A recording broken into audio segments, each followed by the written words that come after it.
Welcome to Against the Current, a podcast created to give public and private sector leaders, both current and emerging, as well as advocates and cultural voices, a platform to share their perspectives with candor and conviction.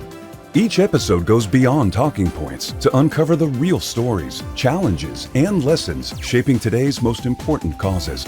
These conversations connect directly to decision makers, donors, and supporters who want to understand not just what an organization does, but why it matters.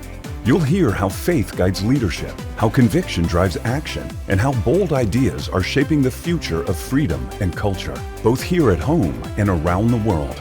Here is your host, Matt Waters. Well, welcome to Against the Current podcast. We're happy to have Paul DelPonte here with us with the National Crime Prevention Center. And you friends who are listening and watching know of McGruff the Crime Dog, whose legendary tagline is "Take a bite out of crime." And you guys, Paul, have been doing this for a long time. Why don't you tell folks who you are and how in the world did you get to the National Crime Prevention Center?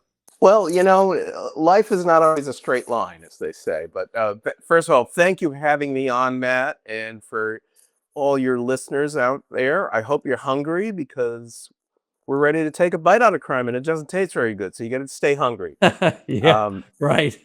So how did I get here? Well, first of all, the National Crime Prevention Council has been around for 40 plus years. McGruff the Crime Dog first appeared on television February 1980. If those of you remember, there were two big things that happened that month. One was the Miracle on Ice hockey team beating the Soviets and then going on to win the gold medal on Lake Placid. And the second one was McGruff the Crime Dog. And I like to say he went viral before going viral was a thing. It really became an overnight sensation where I don't think the creators expected it would be good, but not just a complete off-the-chart success to the point where here we are today, still talking about McGruff and Americans. And a survey we did a couple years ago, showed that 8 out of 10 adults know McGruff and will act on advice from McGruff the Crime Dog. So I like when I give a presentation on Capitol Hill, I joke with lawmakers, said, "You wish you had McGruff's approval ratings," but. And I don't get an argument. Yeah, that's awesome. Well, so let's tell folks. So National Crime Prevention Center organization's been around, quite a few years. You've, you're never going to lack for business, right? I mean, crime is always with us. Although when we talked earlier, we had talked about kind of the changing nature of crime, specifically online. Sure. And in that realm, so it's 1981. There wasn't a thing called the internet, of course. Right. There weren't iPhones and smartphones and all of this, and our children. I think you told me you have 2 kids. Mm-hmm. I have 5, and yeah, it's a struggle for parents to monitor and manage online activities. Because in the back of our brains as parents, we're always thinking, well, something could go really wrong here. We hear the stories. Right. Talk about the changing nature of crime today and how the National Crime Prevention Center, what are you guys doing to kind of tackle that? Sure. So we evolve. Criminals tend to be early adopters to technology, and that goes back as long as there was crime. Right. The printing press, the wheel, just every invention. There are people out there who are ready to do misdeeds with any invention that comes out there. So you've got to be cautious. So we constantly try to stay ahead of the curve because you got to stay a step ahead of the criminals in order to prevent a crime. Yeah. You people think of calling 911, very valuable resource. It's a lifeline for millions. That doesn't prevent crime. That gets people to respond to crime quickly, but right. It doesn't prevent it. So we try to act a few steps ahead of that. So we first started at the National Crime Prevention Council getting in tune with what kids were doing online back in the 1990s. And it was McGruff the Crime Dog who initiated a campaign warning about cyberbullying. We were Mm, worried about schoolyard bullying, and then we saw that it was transferring. In fact, I'm told that McGruff actually coined the phrase cyberbully. So we've been on top of it. And then as things got more and more serious, and I like to say criminals turn to e-commerce, and I like to say somebody made money on the internet selling illicit child pornography long before Jeff Bezos made his first dollar. right. Right. And you transfer that and you think of that criminal behavior. So you've got online trafficking. There was the famous McGruff PSA. I think it was the third one they put out back in the 80s about Jenny and walking home from the schoolyard and warning her not to get in the stranger's car. So Yeah. right now, parents buy their kids a cell phone, a MacBook, or whatever, and they're home and there are predators. It's just as dangerous as that schoolyard was, if not more so. And think about it. And if you think about how drugs were sold back in the 1980s compared to how drugs are sold today, it's light years away. There's an entire online ecosystem that begins on social media. Some social media platforms are more notorious than others, just like there were certain neighborhoods when we were growing up where you say, oh, don't walk there. I know there's going to be a drug deal. Yeah. The same way we talk about Snapchat a lot. It is a virtual drug market. And how that ecosystem begins is a pusher, a dealer. They scan who's looking for what. Right. And they're more notorious. So if a kid is trying to get Adderall, my prescription ran out, or I don't want to talk to my parents about it, Right. they use an emoji for Adderall. Interesting. They get approached by a drug dealer on Snapchat. The platform is designed in a way that the messages disappear. Mhm. So even better than meeting somebody in a backyard, in a back alley to sell drugs in terms of the drug dealer, the message disappears. There's no evidence. They arrange a pickup, and oftentimes they put it in a ride share. And, within a couple hours, a drug is at a kid's doorstep. And the real danger is they're fake. The kid thinks he's buying an Adderall or a Xanax. Yeah. Wrong way to do it. You should always get a prescription from the doctor, but still, they don't think they're buying an opioid. Right. They take the pill. It contains fentanyl. An amount small enough to fit on the tip of your pencil is lethal. They generally wait until the whole family goes to sleep because the kid sort of knows they're doing something a little bit wrong. But I don't think it's life-threatening. They take the pill, family's asleep. 15 minutes later, the child stops breathing. And that's how drugs are sold today. Yeah, and that's that. I mean, it's so incestuous, right? I mean, yet it's as my wife says it's somewhat tiresome, right? We have all the blocks on the internet. You can track all this. You can track where your kid drives to and how fast they're driving. We had the conversation with our daughter this week. She was driving a little too fast. We said, "Hey, slow down." And you can watch the surveillance is out there. But you can also break through that surveillance. You can get around it, as you talked about here. What so what you all work with police departments directly. You clearly have an idea of how this happens in society today with children and other things. What do you guys in your an educational outreach, an educational arm about this, you give tools to parents so they can be aware of this. What are the things are you all doing working with police departments and parents directly? And frankly, tell us how parents can intersect with you to find resources as well. Well, come to our website, ncpc.org, and we have a wealth of resources. Okay, say that again. Slow that down. ncpc.org, National Crime Prevention Council.org. Got it. And we have lots of resources for parents, police departments, etc. So specifically on fentanyl, we have a downloadable educational kit. It's designed to be used in classrooms, but there's no reason a parent can't download it and use it at home too, to understand why criminals and how they're using fake drugs, and it's proven to be effective. We've done some research, and it shows that, you know, as a parent of 5, I'm sure you know you pick and choose your battles. You know what Yes. are you gonna totally convince a kid never to experiment? No. But can you convince a kid that the risk of taking a fake pill is so great? Unless you know absolutely sure what you're getting, don't experiment. Don't fool around. Yeah. And we're Yeah. finding that that's effective. That a kid, we've had kids tell us, "Hey, I was at a party and somebody was passing drugs around. I didn't take it because I heard about those fake pills and fentanyl, and I wasn't going to take that risk. It looked like fun to experiment, but I wasn't going to take that risk." So So on your I think point you there, got to be honest with kids. That's the number one rule.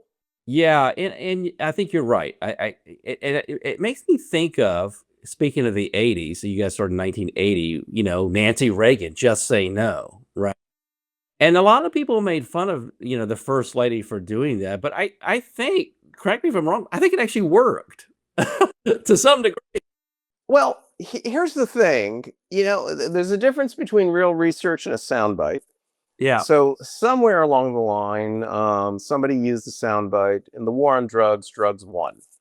Well, Yeah. that's like I said, it makes a great soundbite, but it doesn't really get to the heart of the matter.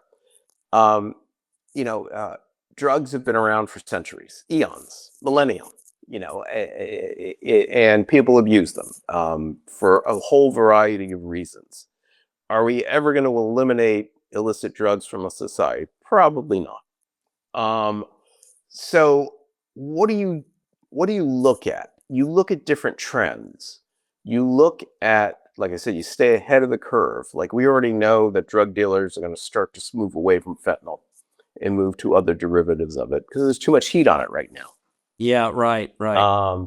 And we do take some credit for that, but we're already ginning up for what's going to be next and what we're going to have to do. But in terms of the war on drugs, um, you always learn. Was everything 100% perfect? Of course not. Right, right, In our battle against fentanyl today, you could look at it 10 years from now and say, was everything perfect? No, of course not. We know that. right, But right. what you got to look at what worked and what didn't. And that evolves. You learn a lot and you move on. So we learned a lot back in the 1980s on police tactics and what works and what doesn't. And there are improvements today as a result of that. People are, states are very busy adjusting sentencing guidelines around what Right, you're carrying, right. and we have reform in marijuana laws. My fear with the reform in marijuana laws is people looking in the rearview mirror and saying, "Okay, we unfairly incarcerated a lot of people, so let's decriminalize it. Let's do these other things." But what they're really doing is they're opening up the creation of a whole new industry.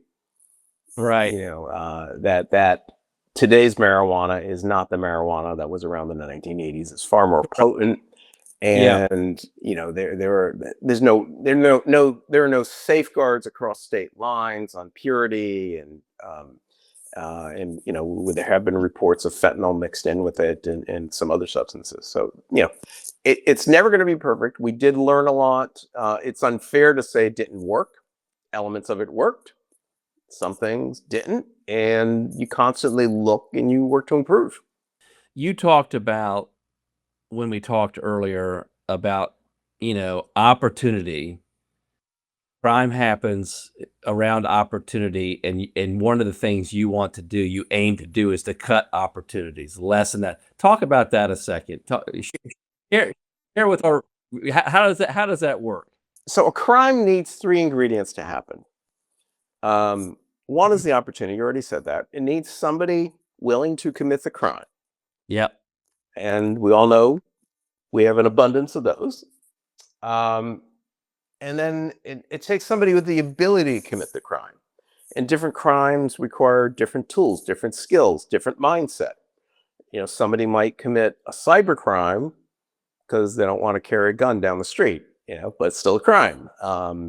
Someone, on the other hand, I was told by Christopher Wray, the former FBI director, that every raid they did on a fentanyl seize involved gunfire.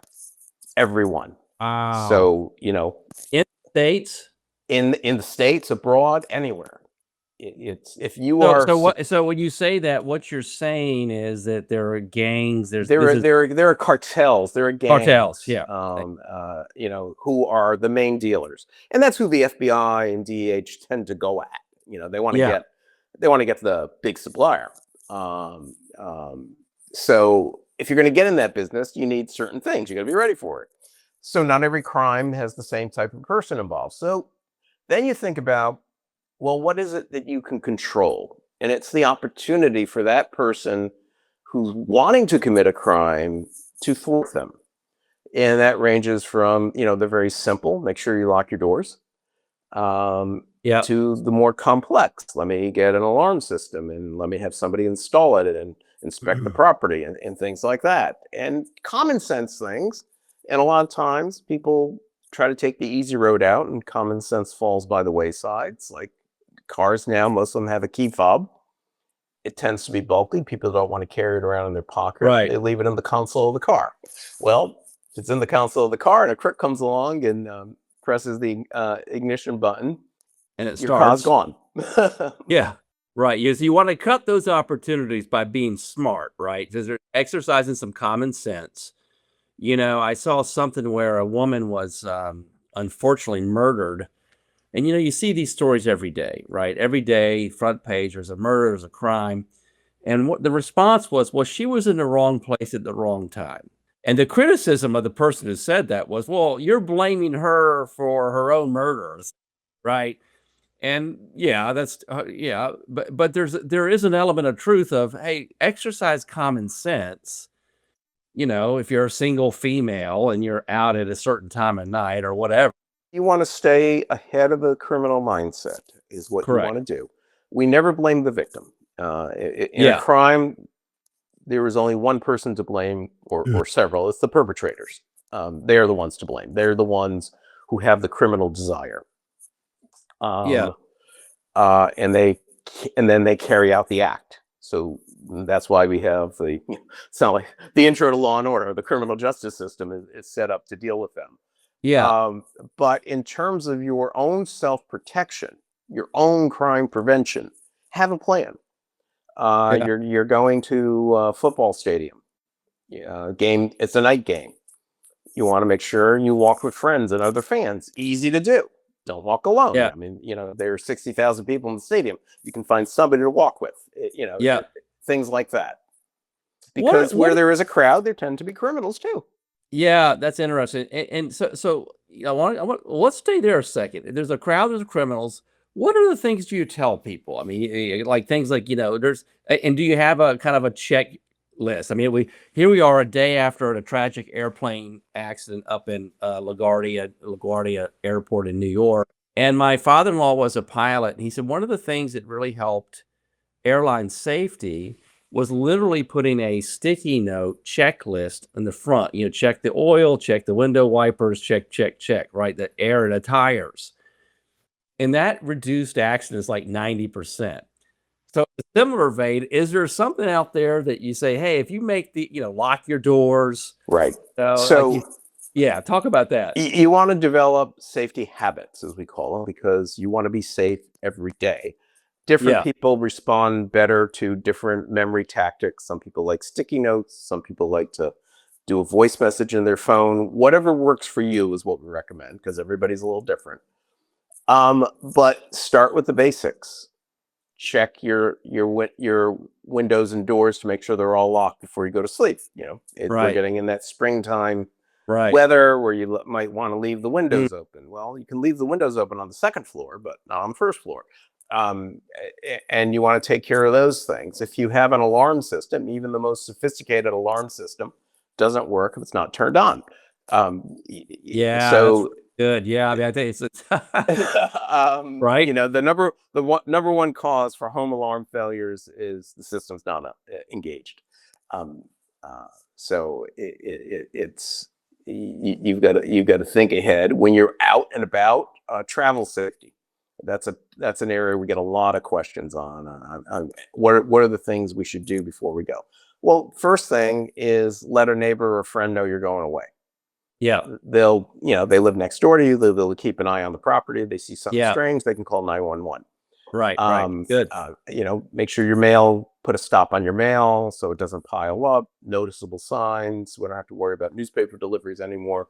But if you're expecting monthly packages to arrive, make sure you cancel those. You don't want a package sitting on front of your door for days at a time, because that signals, oh, there's nobody home. So you want to make the house look lived in. If you've got a friend or a relative who can come in once a week, if you're gone for an extended period of time, ask them to water the plants. Very simple, but at the same time, it's crime prevention. Yeah. And a Good. lot of times, I want to give this example because it's just such a wonderful story. A neighborhood in inner city Detroit, which, as soon as I say inner city Detroit, it conjures up a certain image. And Yeah. there was an abandoned lot, as there are many in Detroit. Yep. The neighbors worked with the community to turn the abandoned park into a public internet Wi-Fi park. They worked with one of the Wi-Fi providers. They got them to put up the free Wi-Fi as a donation, and they've got gathered lawn chairs. They cleaned the yard up and cut down the shrubs so you could Yeah. see. People felt safe. They weren't Yeah. thinking of that as crime prevention, but crime dropped in that neighborhood. Why? Because there were people out. There they are on their cell phones doing whatever, chatting, whatever. So a criminal's not going to go by there with a bunch of people holding a camera in their hand. The last thing a criminal wants to do is be noticed. So if you do things that ensure a criminal gets noticed, you're going to thwart the criminal activity. So you made me think about this, right? In politics, there's the broken window theory. Right. Right. So and that is directly to what you're saying. That Right? is. That is. You can probably explain it better to me for our audience. Can you talk about that? What Sure. prevention world? You want to look at the entire environment. And if a criminal sees if they see several houses with broken windows, and that sends a message to the criminal. Number one, well, there's a broken window. I can crawl in the window. Number two, people in this neighborhood don't care. Yeah. So this is a good neighborhood to rob or do something else. And if you take the flip side of that, and you can get more sophisticated with this, and we need to get more sophisticated. One area that we're focused on is building safer schools. Right. There are a lot of, in most municipalities and counties, schools are designed by the same architectural firm that designs prisons. Prisons are designed to keep people in. And a lot of that design and architecture carries over to our schools, as opposed to. That's great. So I got to stop you, Paul, there. That feels so wrong. The fact that you said that, I drive by schools and they're the most uninspirational things. They're giant brick warehouses, essentially, with big numbers on the side, building A or 3105. And I'm thinking, man, no wonder we have so many issues here. There's no inspiration here at all in this. I can't believe the guy who makes the jails is the guy that makes the school.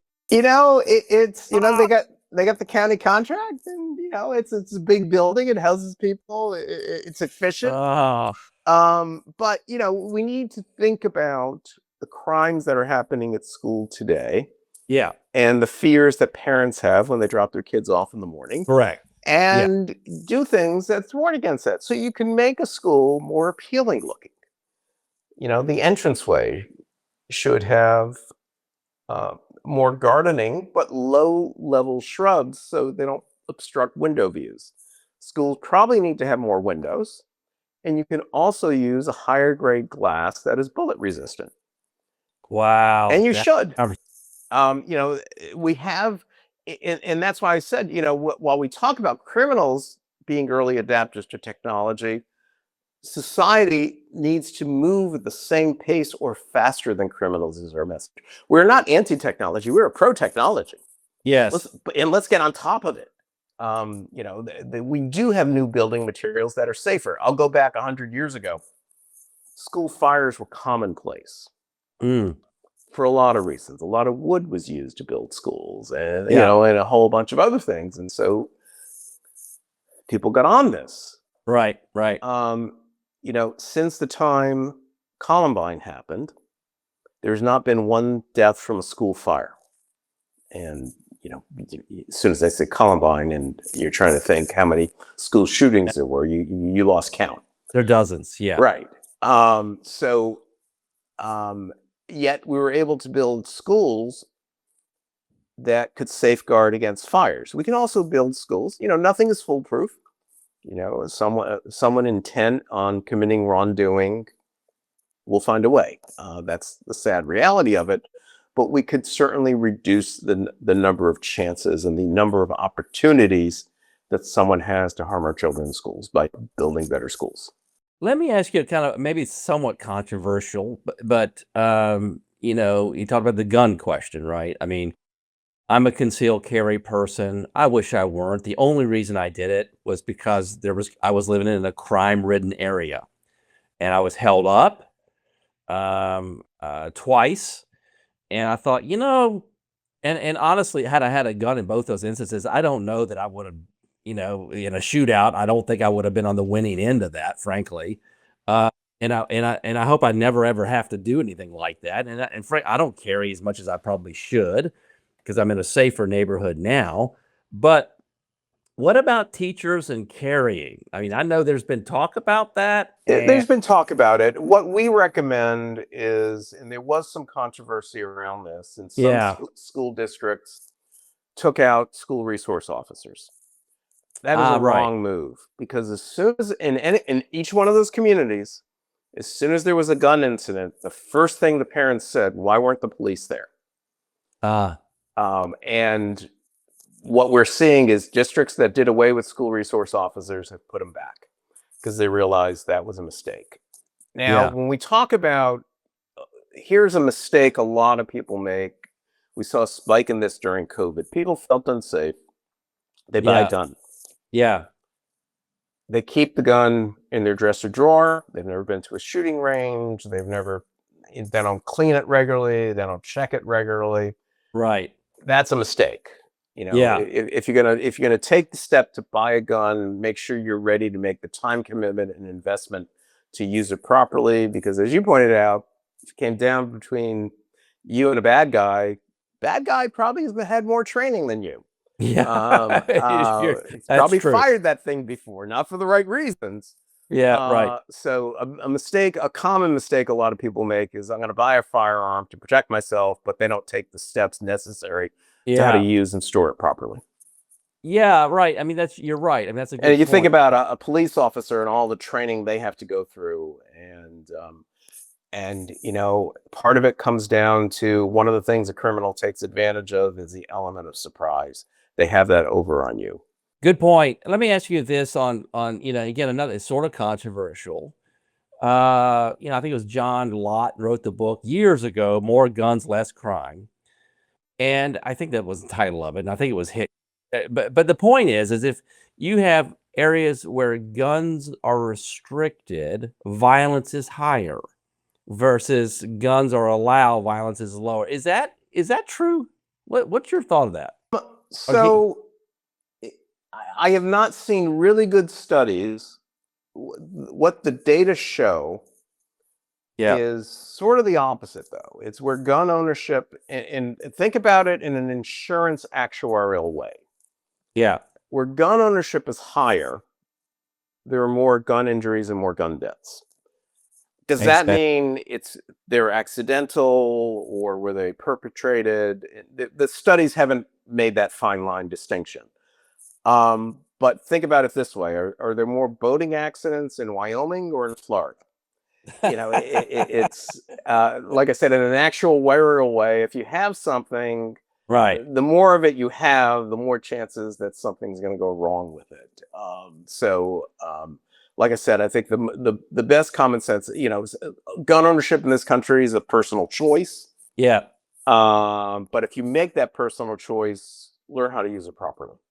Yeah, Because it's we a can serious assure choice. you the bad guys know how to use it properly. Yeah, you're right. It's a serious choice. I remember years ago when I went to purchase a gun, and you have to do the FBI background check, fingerprint. It's a serious. I mean, it was like one of the most serious things you have to undertake to do.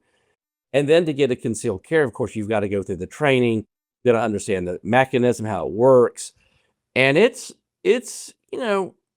I it's just this very serious process, right? And then you're right, you bring it home like you bring home a new baby, and you have to put safeguards up. Like I have a safe next to my bed that I, put the gun in and have a little code on it, all this kind of thing. So my kids don't have access to it. But you have to make sure you have that, right? Because we we read stories. I just saw a story. You maybe you know of it, but a parent was now held liable for a child who brought a gun to school. It was a parent's gun, and I think it was school or something. And they Right. And there's always a story that pops up where, you know, 3 or 4 year olds are playing in the house and they find right, the parent's gun and it goes off. And, you want to avoid that senseless tragedy and the heartbreak as a parent. So if you do, if you have heard, and if you realize um, you bought a gun, you haven't used it, it's in your dresser drawer, you're not going to be serious about it, then do something else with the gun. You can always go to the local police department and say, help me, I want to make sure it doesn't fall into the wrong hands, right. and that kind of thing. But you don't obviously want to free cycle it or something like that. But get rid of it properly if you're not going to be serious about it. Yeah, right. It's it's not a yeah. It's an incredible responsibility and a dangerous one too, right? Right, and you want to make, if you're buying it for safety purposes, you want to take all the steps Right. that increase your safety. Yeah. Uh, Yeah. Let's change gears a bit. Let's go back to how you all are working with the local police departments. You talked about how, again, your mascot, McGruff, is a lead magnet, and you're bringing people in. Not you bring parents in. You're bringing police officers in. You're bringing. Talk about that a minute, and how you work with police departments. And let's go to McGruff and how you use him. so we have an army of about 2,000 McGruff costumes that are used by local police departments. So depending where you live, you probably were visited during a school assembly sometime by 5th grade. Yep. And McGruff comes in and we provide the educational materials, the curriculum guide. It begins for many children. The first comic book they ever receive is the McGruff Scruff How Do You Use 911 comic book. Yeah. So a lot of times, kindergarten or pre-K police departments will go. Police department will bring McGruff in with an officer, and the officer will explain, take up your cell phone. This is how if you ever see something bad or you're afraid, call 911. Don't, and show them how to do it. All the way up to middle school and high school, where we cover the tough topics, like what to do if you see somebody with a gun in school, Hmm. or fake drugs and fentanyl and opioids. So we make things age appropriate. So the educational is age appropriate. And people ask me all the time, what does age appropriate mean? Mm-hmm. When is it? When should I start talking to my kids about drugs? Well, my answer to that generally is, if you're asking that question, your time is overdue. So if you've stopped and think, we on the fentanyl opioid fake pill issue, we created something called the Lives Project, and it's a digital remembrance quilt, livesproject.org. Hmm. And it's for parents who've had a child, and if you who've been lost through a fake pill containing fentanyl, and if you scroll through those tributes, you'll see 16, 18, 21, 12, 11.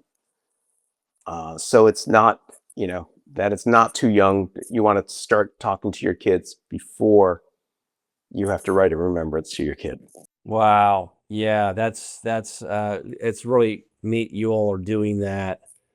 You talked about, you talk with directly parents who have had to go through this. You personally, um, is it in connection to the Lives Project website? Is that how you bring it? Is that or Sometimes, I get asked to speak at all kinds of events. I was speaking to a group of parents about a year or two ago.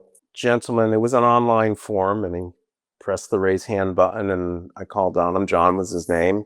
Sir, I want to thank you for everything you're doing on drug education.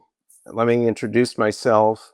I'm now retired from the local police department in a rural part of California. I ran the crime prevention division. I wore the McGruff suit. I wore the McGruff suit on the 4th of July parade, and I sweated in the McGruff suit. I taught my kids everything they needed to know about drugs. I want to tell you about my son. My son was a star of the high school football team. They made it to state finals. He wanted to play in that big game more than anything. And in California, state finals is the big thing. Yeah. And he got injured about a week before the game. He went online. He bought what he thought was OxyContin. Took it. Contained fentanyl. He was dead the next morning. So he said, I want to thank you for everything you're doing, but also want to let you know, do more, because we can't do enough. Very powerful. I mean, there was a parent doing everything right. His kid, good kid. He all he wanted to do was play in state final game. And he didn't want to go to the doctor. He didn't want to tell his dad, hey, I got hurt. I need something. So he made that small mistake that turned into tragedy. You talk about that. Let's go to your need. I mean, you are the CEO, of the National Crime Prevention Center.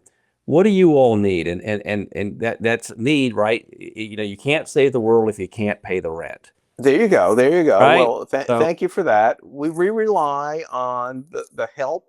We relied on two things: the help and support of people out there like you. Yep.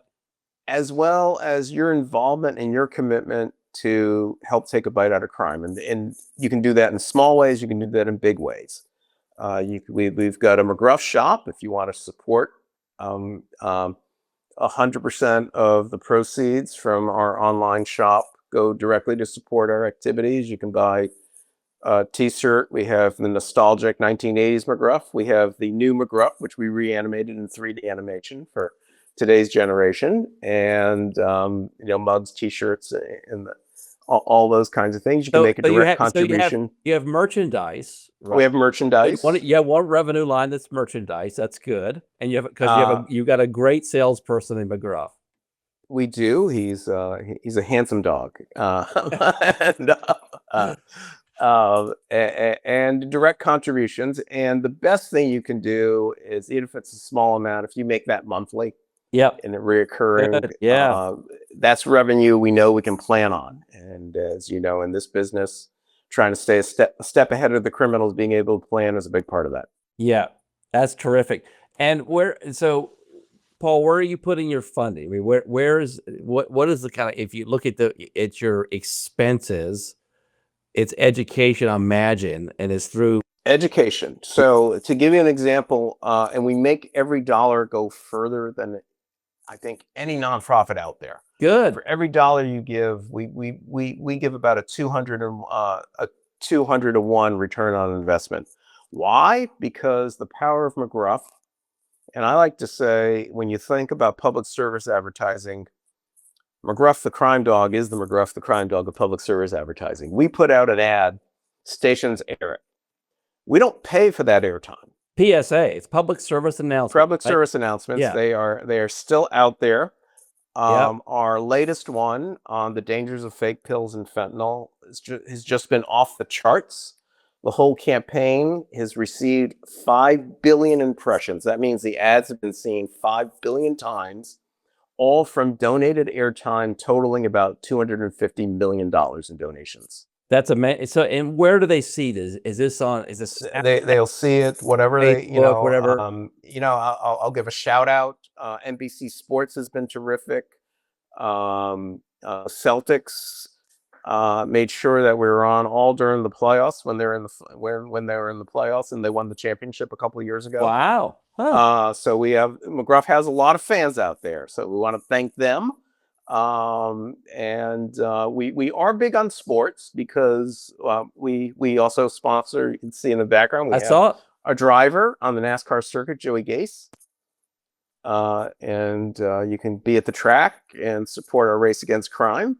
And so we try to engage people where people are.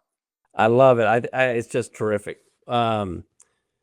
Let's go back to the. I want to just drill on this a little bit on the risks online to kids, what's happening, and what you all are doing to address that.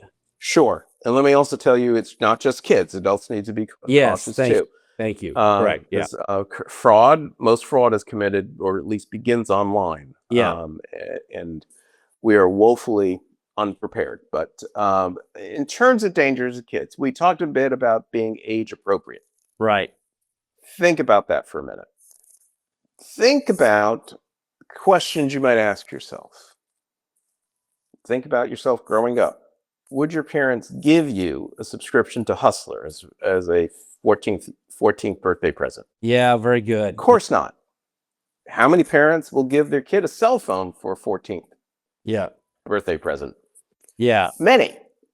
Well, okay, there are software overlays you can put on the cell phone before you hand it to your child. Right. You certainly, at a minimum, need to talk to your child about what parental controls you're going to put on it and why, and things you don't want them doing, and check it every once in a while. It's a gift, it's a privilege. Yeah. The parent controls the Wi-Fi access. You can shut it off. You think about a good parent sets boundaries for their children and provides inspiration and incentives. So before you hand the technology, give it to your child, think that through for a minute. What don't you want them to do? You don't want them to do anything that puts themselves at risk. Right. And so you want to minimize that. Now, the temptation, and being a parent is not easy.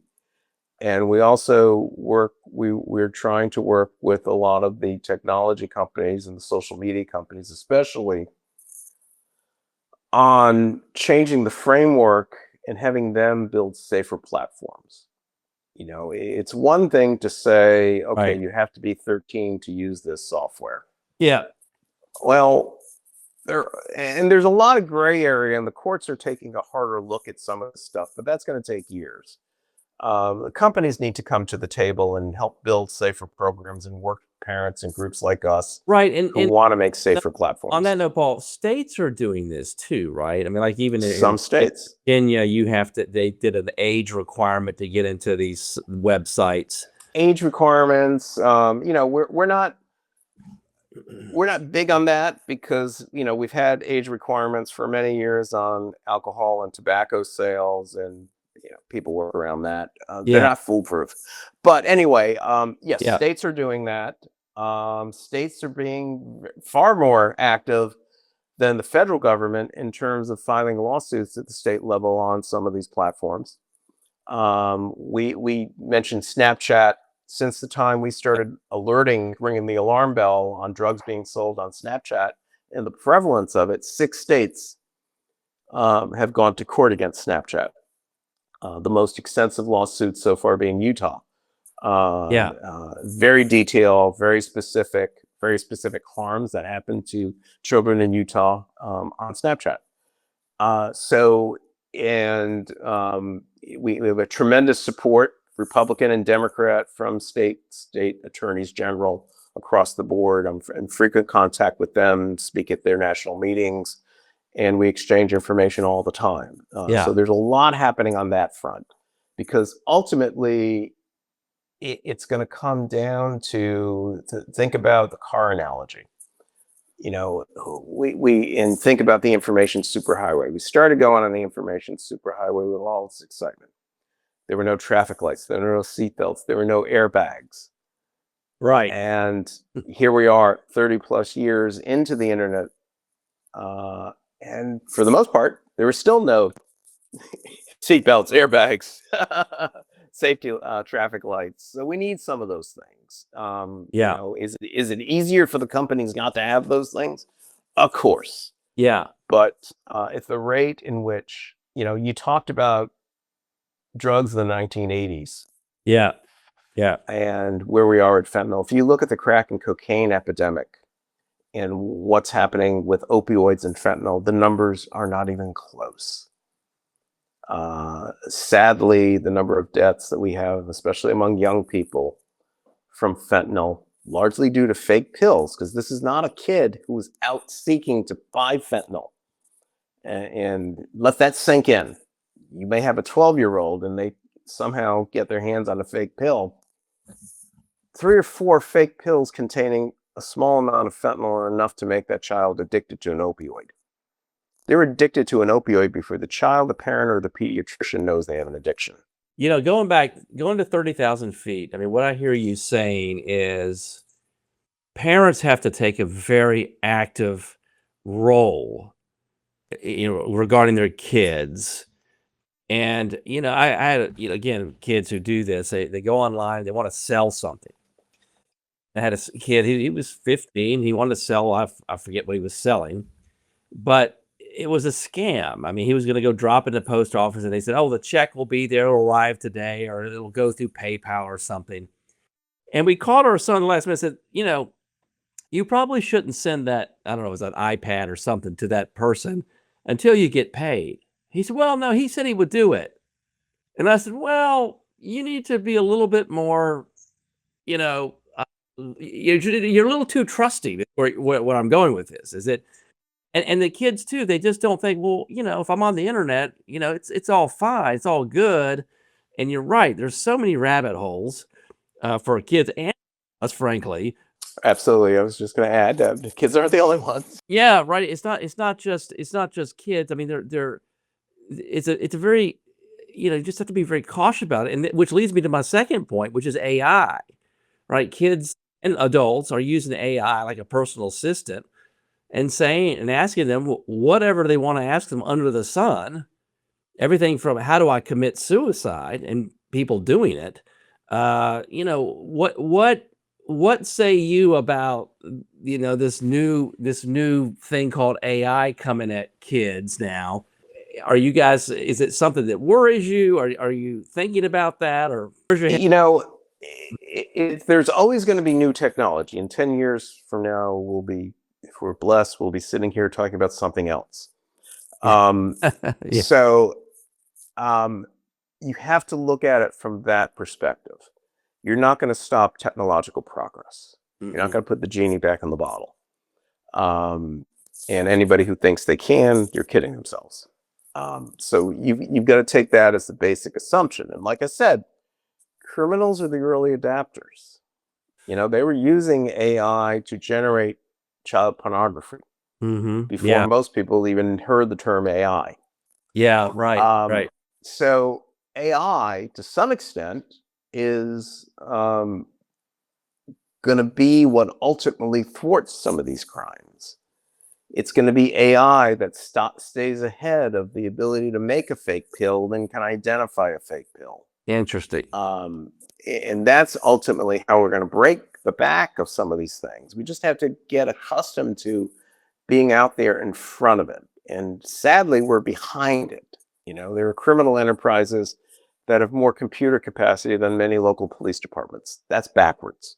Yeah, yeah. I mean, we know that, you know, the pornographers are the you know, kind of the lead innovators of online because have been for many years. Yeah, and they tied the profit, right? There's so much money spent on it, and so they could invest money because they had money coming in, and it made this massive, this massive thing we have now that we're dealing with. So, Yeah, it's very interesting. And it goes deeper than that, and we're not prepared. And then the good news is there's starting to be a bipartisan push to get better prepared. There, last year, consumer fraud rose by about 15%, Mm-hmm. and it's going to probably rise by about 30% this year. So it's growing at an exponential clip Right. because of the internet, AI. Another thing criminals are doing, they're creating fake ads. What's a fake ad? Well, it takes, say Walmart, instead of walmart.com, they get a URL that says Right. walnut.com or something. A letter is off, but the Yeah. average person isn't going to look at that. Yeah. Super sale, act today. Yeah. Yeah. Lure you in with a great deal. An offer is like the old adage: if it's too good to be true, it probably is. All right. So Paul, And then they get your credit card number, and it's off over. to the races. So in your assessment, and we'll wrap this up, but you bring on something. So we're talking about there's kind of this street, like the policemen on the streets dealing with crime, or in the school situation, it's physical, or people there. So there's that reality, that physical reality of, street fighting or whatever, crime in schools. But then there's this online thing, consumer fraud, consumer protection. I've got an elderly father who's dealing with this right now. He's told by this person, you owe him $80,000, and he's got a lawyer involved, and so he's got to spend time doing this, and he, and so what is, looking at crime stats, from a 30,000-foot perspective, what percentage would you say is this kind of online crime versus In terms of total numbers, Yeah. more crimes are committed online than anywhere else in the U.S. today. So, the number of police departments who are doing active online monitoring is few and far between. Yeah. The FBI does not often have the authority that they need, and like I said, there is a bipartisan push to change some of that. Yeah. And we need that. We got to stay ahead of the times. Folks may have different opinions on different countries and different things of what's being done and done right. Well, in Europe, they share information better than we do. So if you commit a crime in London, or if you commit a crime in Brussels and you take a flight to Rome or Paris, you're going to get picked up by Interpol. Yeah, interesting. It's not as easy to do that in the U.S. Interesting.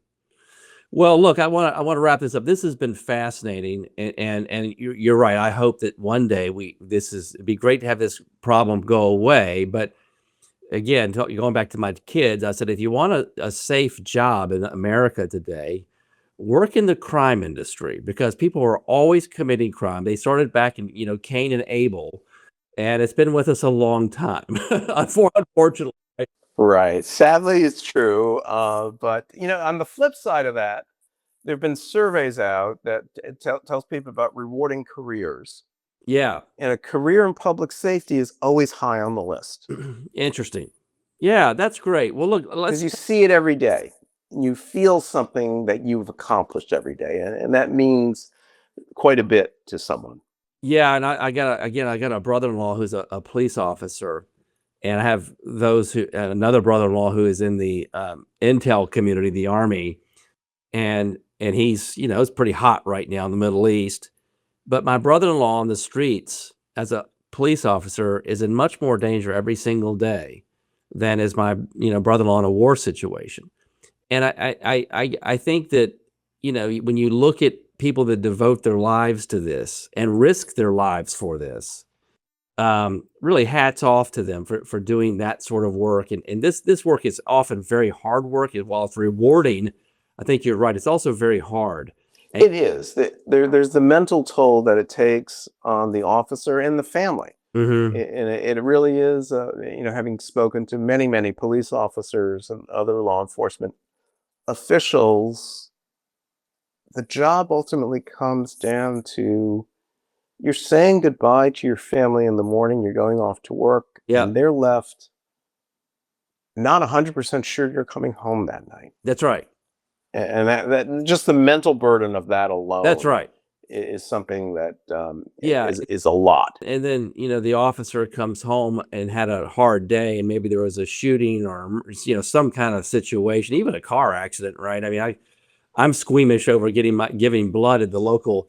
I can't do it, right? It takes a type of person, and even cybercrime, right? I've heard that the folks that that Bezos or Zuckerberg rather is hiring at Facebook, et cetera, that they have to monitor what's happening online, what people post, and they have to take that stuff down, right? Because some of it can be very violent, it can be very criminal type behavior, or sexual in nature, what have you. And, that kind of work, that takes an extraordinary toll on you. You're like, wow, I didn't know he could be so dark, and that people do this kind of thing. And then the whole AI question is, part of this is, well, is this even real? Is this all made up? Or is it, that there's a whole question there now that's been brought to the table, but crazy. A while back, we talked about the families from fentanyl. Yeah. So, like I said, a lot of those deaths happen in the middle of the night. They wake up and they discover it the next morning. So imagine you're the officer responding, or the officers responding to that 911 call the next morning, and you're in that situation. Yeah. Now, the good news is I've spoken to many of those family members, and they've become best friends with some of the responding officers. They follow up. They call, "Hey, how you doing?" And that's part of the job. It's also part of the officer's mental health and their recovery. Oh, yeah. You're there that morning in a family's darkest hour. Imagine the chaotic scene. They don't know the family doesn't know what happened. Everything was fine the day before. They had no clue. They have no clue at that moment that it was fentanyl.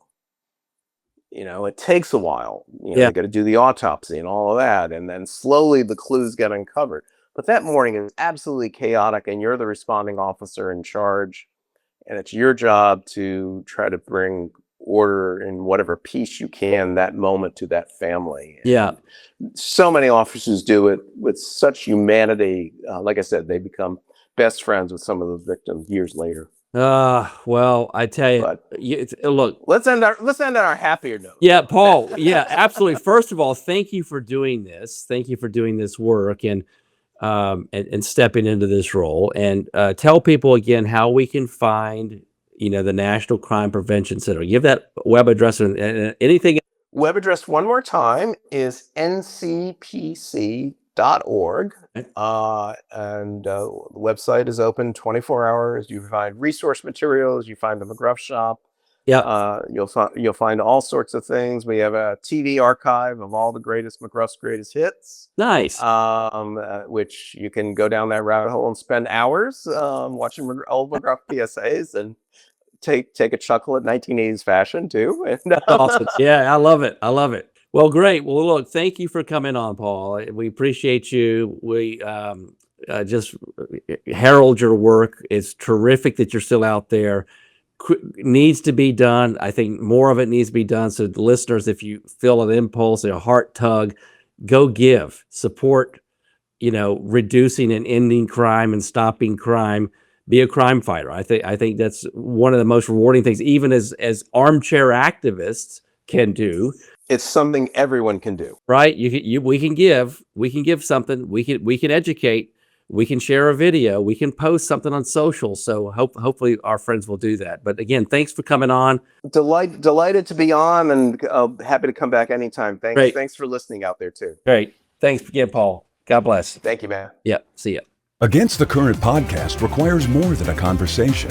It takes action, research, and collective wisdom. If today's episode resonated with you, we'd love to hear your insights. Join the conversation and help us shape the future together. We'll be back with more stories, strategies, and real-world solutions that are making a difference for everyone. In the meantime, be sure to subscribe, rate, write a review, and share it with someone you think would benefit from it too. Thanks for listening, and we'll see you on the next episode.